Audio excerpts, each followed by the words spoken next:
Kamu ingin rezeki lancar dan berkah? Ustadz Syafiq Riza Basalamah sarankan perbanyak istighfar dan taubat. Selain sebab duniawi, ada kunci-kunci rezeki dalam Al-Quran dan Sunnah agar rezeki lancar dan berkah, yakni istighfar dan taubat, takwa, tawakal kepada Allah Subhanahu wa Ta'ala. Beribadah sepenuhnya kepada Allah, menjalankan ibadah haji dengan umroh, silaturahim, infak di jalan Allah, berinfak kepada penuntut ilmu syari sepenuhnya, berbuat baik kepada orang-orang yang lemah dan hijrah di jalan Allah. Dalam video di kanal YouTube Syafiq Riza Basalamah Official dilihat pada Selasa 22 Agustus 2023, Ustadz Syafiq Riza Basalamah mengupas kunci-kunci rezeki yang ditulis oleh Syekh Dr. Fadil Ilahi dalam bukunya yang berjudul Kunci-Kunci Rezeki Menurut Al-Quran dan As-Sunnah. Syekh Fadl Ilahi beliau membahas tentang ada 10 sebab mencari rezeki selain sebab duniawi. Yang jelas, sebab duniawi ya kita bekerja, kita buka usaha, kita mendaftarkan diri menjadi pegawai, itu mencari rezeki. Allah perintahkan kita untuk berjalan di muka bumi ini untuk cari rezeki, ungkapnya. Di Mukaddimah kitab ini, Syekh Dr. Fadil Ilahi menyebutkan adanya sebagian umat Islam yang berpikiran kalau dia melaksanakan ajaran Islam yang benar, maka rezekinya akan sempit, sehingga mereka berpikir untuk bermudah-mudahan dalam melaksanakan perintah Allah. Ustadz Syafiq lantas mencontohkan praktik riba. Sebagian orang berpikir jika tidak pinjam uang di bank maka tidak akan sukses, sebab tak akan ada modal untuk usaha. Padahal Allah sangat murka dengan praktik riba.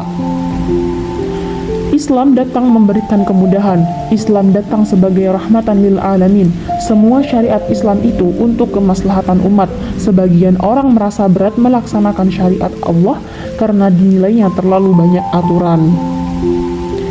Padahal aturan itu dibikin untuk maslahat kita, dan terbukti cepat atau lambat dunia akan menyaksikan kalau dunia ini tak akan aman kecuali dengan aturan-aturan yang Allah turunkan kepada Nabi Muhammad SAW, ujar Ustadz Syafiq Riza Basalamah.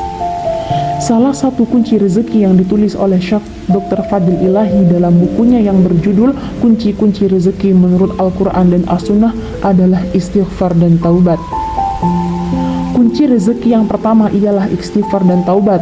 Sebagian orang sering mengatakan astagfirullah, tapi dosa tetap jalan terus. Ucapan astagfirullah wa tubu ilaik, ucapan astagfirullah selesai sholat, ucapan hufronaka saat keluar kamar mandi, semuanya terbiasa mengucapkan hal itu, ujar Ustadz Syafiq.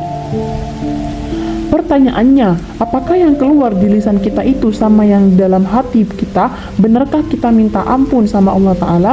Benarkah kita bertobat ingin meninggalkan dosa-dosa yang kita lakukan? Atau hanya kita selesai sholat kita baca itu tanpa meyakini maknanya? Lanjutnya, Imam Ar-Raghib As-Safahani menafsirkan taubat adalah meninggalkan dosa karena keburukannya, menyesali dosa yang telah dilakukan, berkeinginan kuat untuk tidak mengulanginya, dan berusaha melakukan apa yang bisa diulangi atau diganti.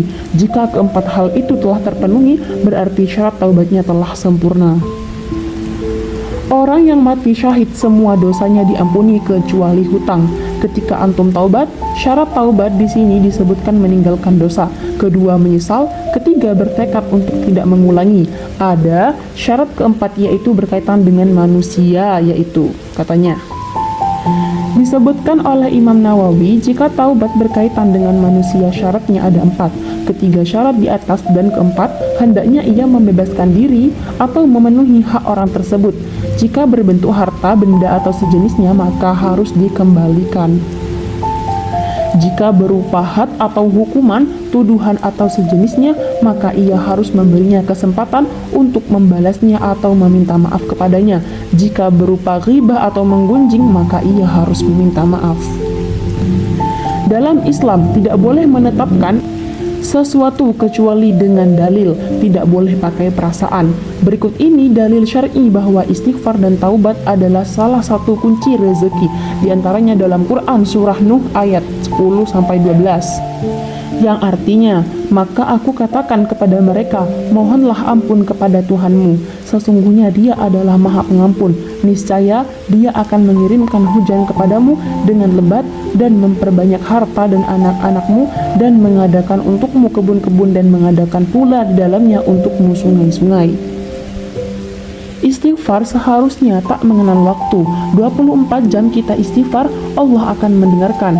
Namun ada waktu-waktu yang lebih didengarkan oleh Allah. Ketika putra Nabi Yakub berkata kepada ayahnya, "Wahai ayahanda, mintakan ampun untuk kami." Kata Nabi Yakub, "Aku akan beristighfar." Artinya, dia bukan waktu itu beristighfar. Para ahli tafsir menyebutkan, Nabi Yakub mengakhirkan istighfarnya di sepertiga malam. Dan kerjanya ahli surga di waktu sahur mereka istighfar. Ujar Ustadz Syafiq. Jika tidak bisa sholat malam, maka duduk dan beristighfarlah. Pernah pada suatu hari, Hasan al-Basri di sepertiga malam, akhir dia duduk tidak sholat. Bertemu dengan temannya, ia ditanya, "Kenapa engkau di sini tidak sholat?" Kata Hasan al-Basri, "Jiwaku tidak mau diajak sholat dan dia minta aku tidur. Maka aku duduk tidak mau mentaati dia."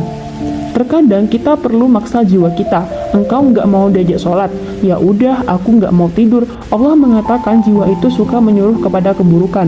Maka kita perlu untuk menentang jiwa kita dalam ketaatan kepada Allah. Tandasnya, di antara waktu istighfar lainnya ialah di waktu duha. Rasulullah Shallallahu Alaihi Wasallam selesai salat duha selalu membaca Allahumma ufirli wa tub alayya innaka antat tawwabur rahim, yang artinya, "Ya Allah, ampunilah aku dan terimalah taubatku. Sesungguhnya Engkau Maha Penerima taubat lagi Maha Penyayang."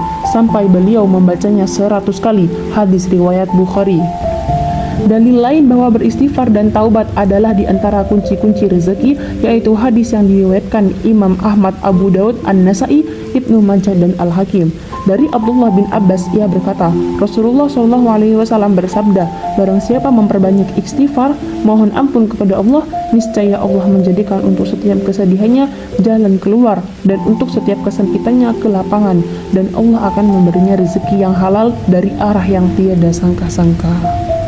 Sobat dakwah Islam 28, mungkin sekiranya hanya itu yang bisa saya sampaikan. Semoga bermanfaat.